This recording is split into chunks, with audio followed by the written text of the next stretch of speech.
భగవద్గీత మహాభారతం యొక్క సమగ్ర సారాంశం. భక్తుడైన అర్జునునకు అనర్చిన ఉపదేశమే గీతా సారాంశం. భారత యుద్ధము జరగరాదని సర్వవిధములా భగవానుడు ప్రయత్నించింది.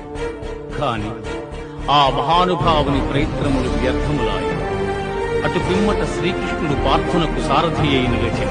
యుద్ధరంగమున అర్జునుని కోరిక మేరకు రథమును నిలిపెను. అర్జునుడు ఉభయ సైన్యములలో గల తండ్రులను, గురువులను, మేనమామలను, సోదరులను, మనుమలను, మిత్రులను చూచి హృదయము ద్రవించి స్వజనమును చంపుటకిష్టపడక నాకు విజయము వలదు, రాజ్యసుఖము వలదు అని ధనుర్బాణములను కింద వైచి దుఃఖితుడైన అర్జునుని చూచి శ్రీకృష్ణ పరమాత్మ,